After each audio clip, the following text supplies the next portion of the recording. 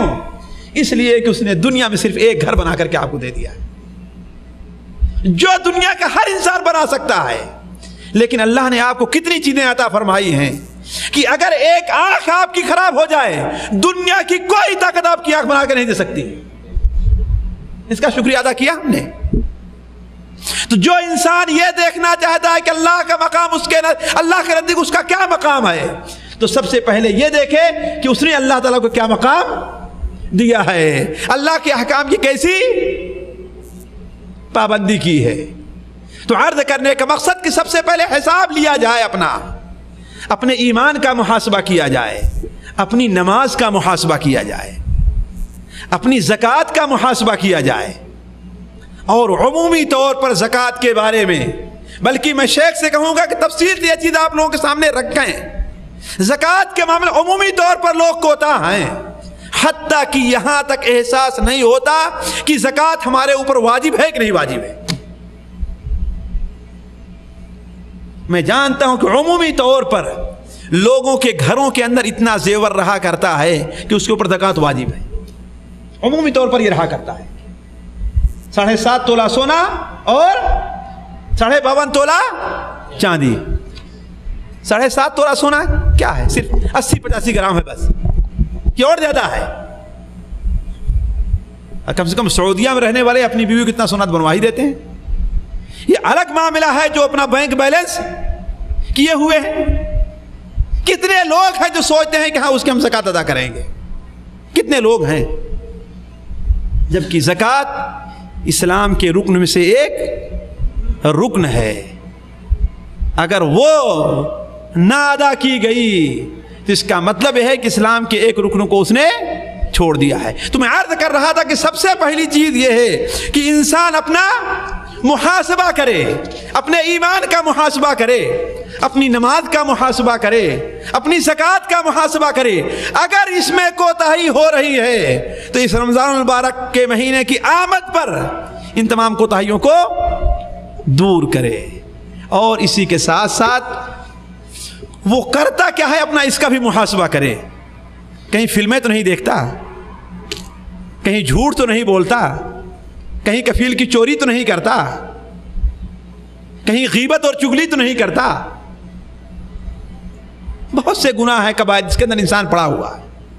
محاسبہ کرے کہ اتنا مبارک مہینہ آ رہا ہے, کہیں ہم ان لوگوں میں نہ ہو جائیں جو کبائر کا ارتکاب کرتے ہیں اور اس کا نتیجہ کیا نکلے گا؟ اللہ تعالی ہماری مغفرت نہیں فرمائے گا. تو اپنا محاسبہ کر کے کبائر سے توبہ کرے.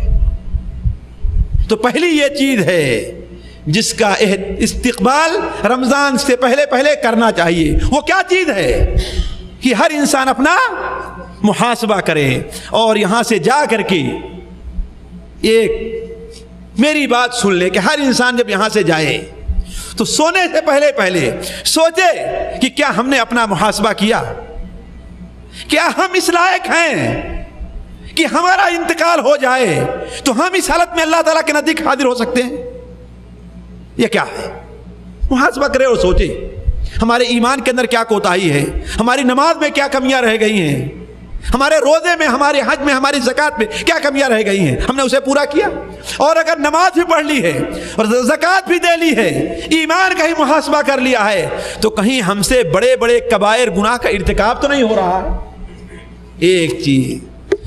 دوسری چیز یہ ہے کہ اس کے بعد ہم میں سے ہر شخص کے دل کے اندر ایک جذبہ ہونا چاہیے, یہ خواہش ہونی چاہیے کہ ہم عمل کے میدان میں اس رمضان المبارک میں اتریں گے.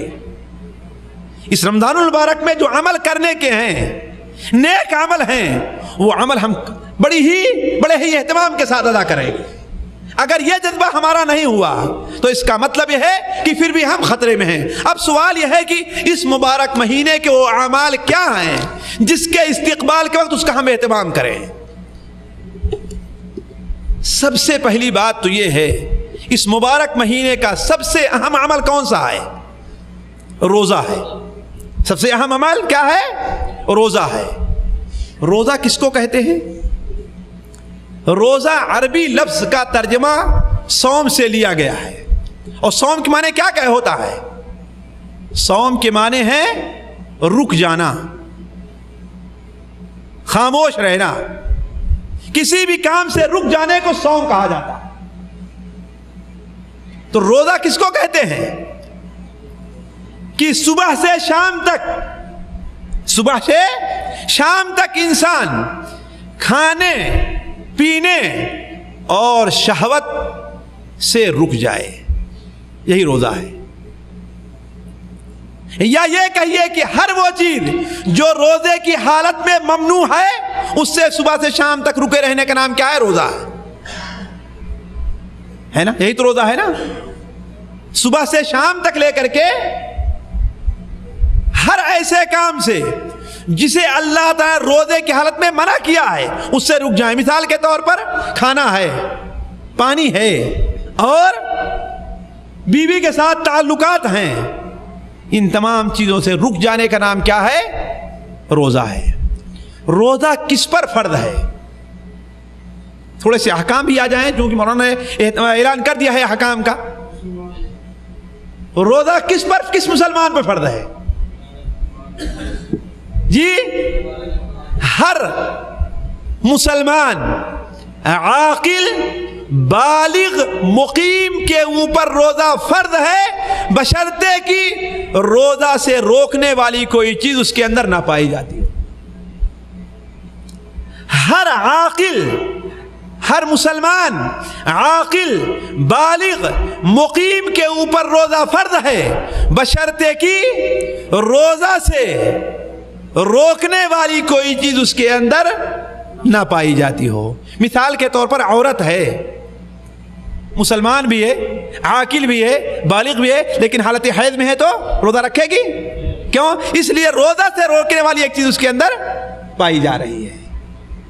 ایک انسان ہے, مرد ہے, عاقل ہے, بالغ ہے, مقیم بھی ہے, سب کچھ ہے, لیکن اتنا مریض ہے کہ اگر روزہ رکھے تو اس کا مرض بڑھ جائے گا, تو اس کے روزہ رکھنا ہے نہیں روزہ رکھنا ہے۔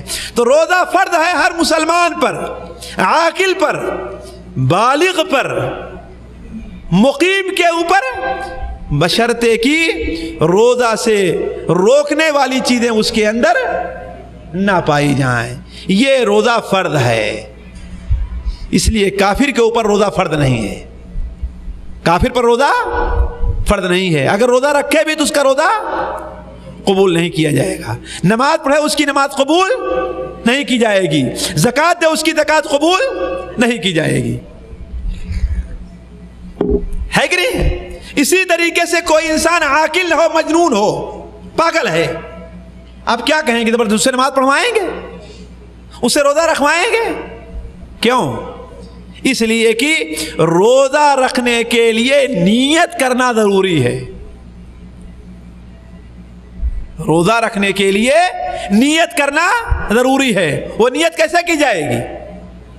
زبان سے نیت کرنا نیت نہیں کہتے ہیں، نیت دل کے ارادے کو کہتے ہیں، دل کے ارادے کو کہتے ہیں۔ یعنی انسان کی یہ نیت رہے کہ صبح سے شام تک میں اللہ تبارک و تعالیٰ کے لیے کھانے پینے اور روزے کو توڑنے والی چیزوں سے رکا رہوں گا، یہی نیت ہے۔ اور مجنون اور پاگل جو ہے وہ نیت نہیں کر سکتا، اس لیے اس کے اوپر روزہ فرض نہیں ہے۔ بالغ کے اوپر فرض ہے، روزہ نابالغ پر فرض نہیں ہے۔ بالغ پر روزہ فرض ہے، نابالغ پر فرض نہیں ہے۔ کیوں؟ اس لیے کہ جتنے اعمال اسلام ہیں اس کے وجوب کے لیے شرط ہے کہ انسان بالغ اور عاقل ہو، لیکن عادت ڈالنے کے لیے بچوں کو روزہ رکھوایا جائے گا۔ لیکن ایک بات اور بتا دوں، اگر ان کے اندر طاقت نہیں ہے تو روزہ رکھنے پر انہیں مجبور نہیں کیا جائے گا۔ اور یہ ایک بدعت ہمارے یہاں پائی جاتی ہے کہ زبردستی 4 سال اور 5 سال کے بچے بچیوں کا روزہ رکھواتے ہیں، اور جس دن وہ روزہ رہے گا شام کو بڑی سی دعوت کرتے ہیں۔ واللہ آج کل تو دن چھوٹے ہیں، 1980 81 82 کی بات میں کر رہا ہوں، اخبارات کے اندر میں دیکھتا تھا کتنے بچوں کا انتقال ہو جاتا تھا اس میں۔ زبردستی باپ رکھواتے تھے، اور گرمی کا موسم تھا 1980 81 میں۔ جن لوگوں نے پایا ہے وہ جانتے ہو کتنی سخت گرمی رہا کرتی تھی۔ سخت گرمی اس قدر تھی کہ ایک بار میں اپنے کمرے میں دلی کے اندر بیٹھا ہوا تھا، ایک مولوی صاحب آتے ہیں، کہتے ہیں کہ مولانا دعا کیجئے، اب برداشت سے باہر ہے۔ وہ گرمی تھی، یعنی بڑے اس گرمی کو نہیں برداشت کر سکتے تھے، لیکن پھر بھی کچھ بیوقوف اور جاہل لوگ زبردستی اپنے بچوں کو روزہ رکھواتے تھے۔ اس کا گناہ ان کے اوپر ہوگا، بلکہ اگر اسلامی حکومت ہو تو ان سے دیت دلوانی چاہیے۔ تو نابالغ بچوں سے عادت ڈالنے کے لیے روزہ رکھوایا جائے گا۔ 10 سال کے ہیں، 9 سال کے ہیں، 8 کے ہیں، 11 کے ہیں، 12 کے ہیں، 13 کے ہیں، 14 کے ہیں، یعنی بلوغت سے پہلے کے ہیں، لیکن انہیں اگر طاقت نہیں ہے تو مجبور نہیں کیا جائے گا۔ جہاں مجبور کیا وہاں پر ناجائز کام کا ارتکاب ہوگا، خصوصاً ایسے وقت میں جس سے وہ سخت تکلیف محسوس کریں یا ان کا انتقال ہو جائے، ایسی حالت میں کبھی بھی جائز نہیں ہوگا۔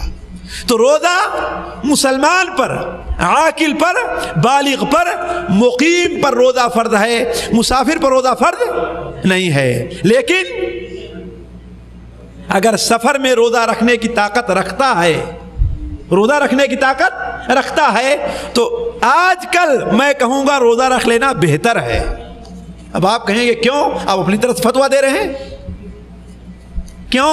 اس لیے کہ عمومی طور پر لوگوں کو دیکھا گیا ہے کہ ایک وقت دن کا روزہ چھوٹ جاتا ہے تو سال بھر روزہ قضا کرنے کی توفیق نہیں ملتی ہے کہ نہیں؟ اس لیے میں کہتا ہوں کہ بغیر کسی تکلیف کے، اگر معمولی سی تکلیف اٹھا کر کے بھی کوئی آدمی سفر میں روزہ رکھ لے تو عام لوگوں کے لیے بہتر ہے۔ اور یہ بات جائز ہے کہ سفر کے اندر تکلیف ہے یا نہ ہے، اگر کوئی انسان سفر میں ہے تو وہ روزہ افطار کر سکتا ہے، لیکن بعد میں جب اس کا سفر ختم ہو جائے گا تو وہ اپنا روزہ رکھے گا، پورا کرے گا، ہے کہ نہیں؟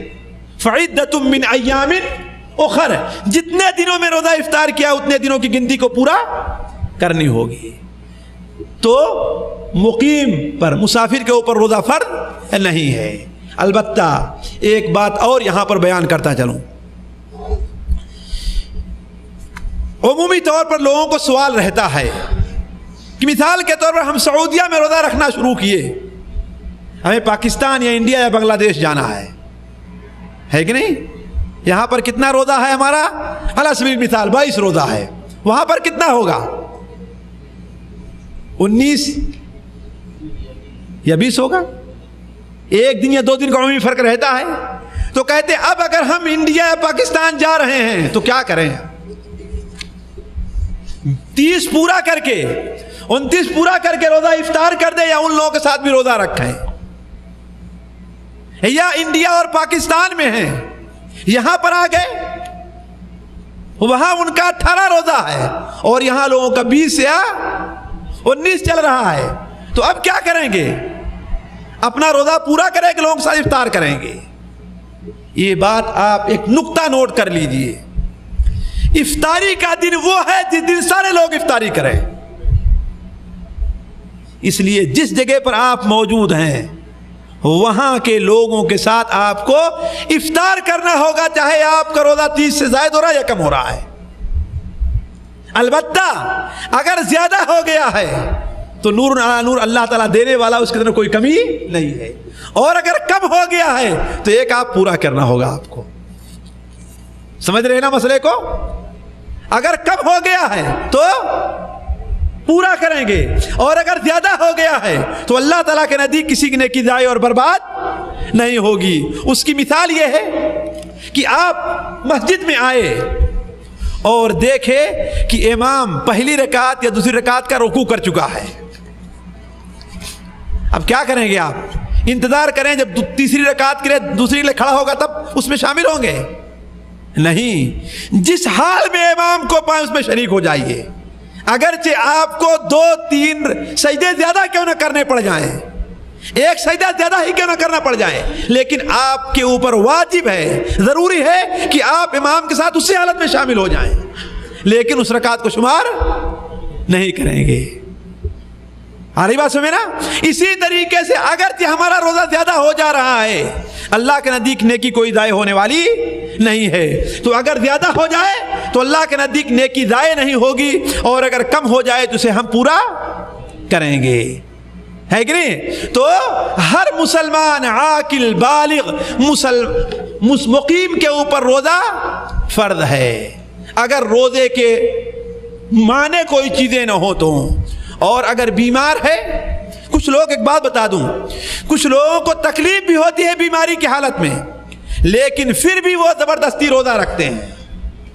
تو ایسے لوگوں سے میرا ایک سوال ہے،